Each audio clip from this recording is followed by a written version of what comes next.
Alam mo, kung nandito pa si Ramon, sigurado magugustuhan niya yung gawa mo. You are very talented. Kayo ho ang unang nagtiwala at naniwala ho sa akin. Si Kaloy nasa loob pa? Oo, kausap ni ma'am. Sige, habol ko lang to, Eh, sorry po, ma'am. Iaabot ko lang po to. Ito yung hinahanap mo. We're here. A beautiful view for the most beautiful woman I've met. Kaibigan mo to? Ganda, no? Single. Single mom. Sigurado ako si Andre yung kaibigan ni Nika. At single daw si Andrea? Puntahan kita? Huwag na, busy ako. Lapit na ako, bye!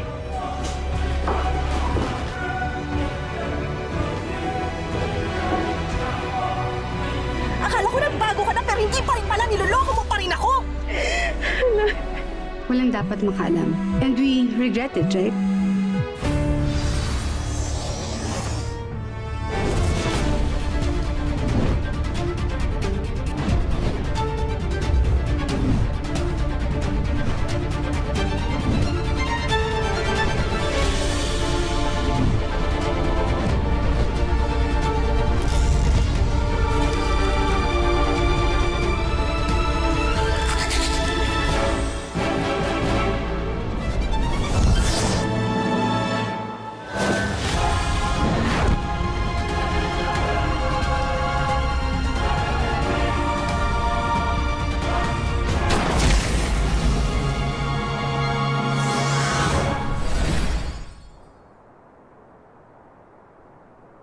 Dapat dito, entertain eh. No?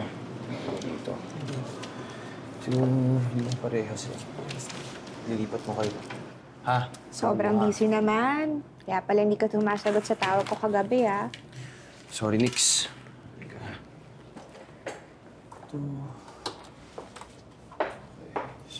Okay ka lang ba?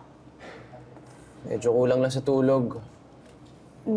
Saan ka ba galing kagabi?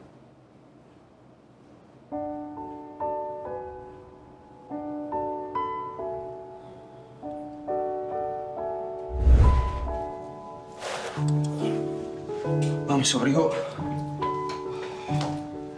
Bakit ka nagsasorry? Ma'am, nire-respeto ko kayo eh. So you're rejecting me dahil nire-respeto mo ako? Don't you find me attractive? Ma'am, hindi naman sa ganun. Eh, deserve niyo ho yung tatratuhin kayo ng maayos. Yung aalagaan kayo, liligawan, susuyuin.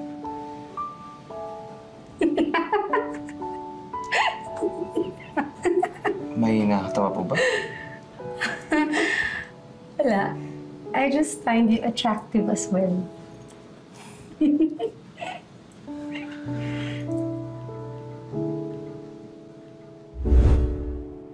Uy, Ha? ang sabi ko, nasan ka kagabi? Kagabi, kasama ko yung tropa ko. May problema sa babae, kaya hindi kita nasagot.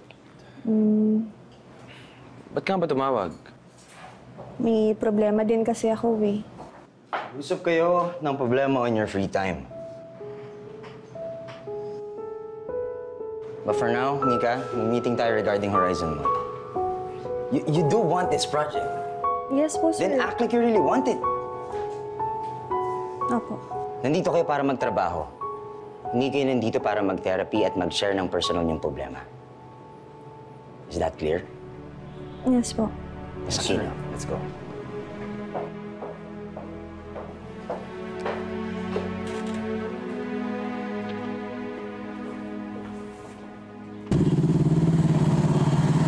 Sige, kailangan kong latest model dito in 2 weeks. Upgrade mo yung mags at i-add mo lahat sa billing ko. Alright, thank you.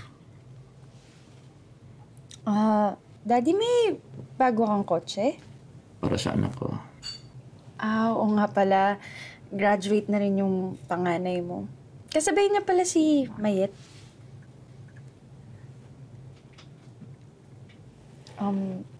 Actually, Daddy, papaalam ko sana yun. Baka, pwede ako umuwi sa amin. Kahit mga 3 days lang. Para lang sa graduation ni Mayet. Please, Daddy. Isang araw lang ang graduation. Bakit 3 days ang kailangan mo? Siyempre, Daddy, na-miss ko rin naman yung pamilya ko. Kung gusto mo, attend ka ng ceremony, pero dito ka pa rin umuwi.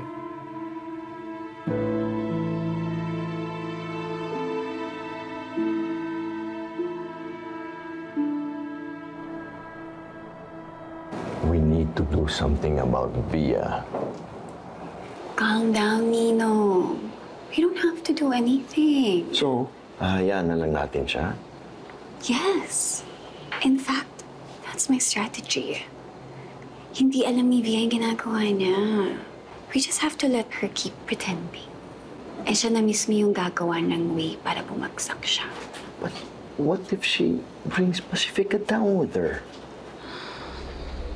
Hindi mangyayari yun. Via, Edward, a word.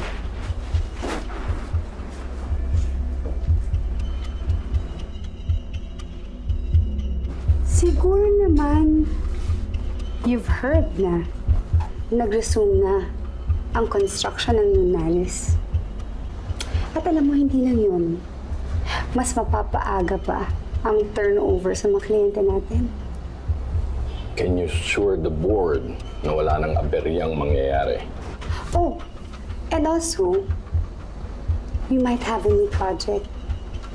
Mas malaki pa sa Lunaris at sa Pacifica. Sana totoo yan. For your own sake.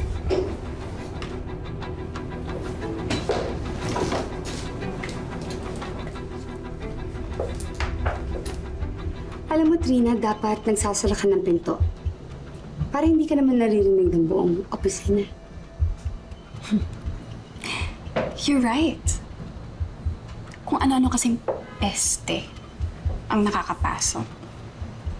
Tigilan mo na ang paglason sa isip ng mga board members at stockholders natin. Di ba yun naman ang specialty mo? Tulad ng ginawa mo sa daddy ko. Magkatrabaho na tayo, Trina. At pareho lang naman ang gusto natin eh. Ang mapalago at mas maging successful pa ang Pacifica. Hindi tayo magkapareho. As far as I'm concerned, amag ka lang sa kumpanyang ito. Pag ako hindi mo tinigilan, ako mismo ang magkukonvince sa board, sa stockholders natin, na tanggalin ka.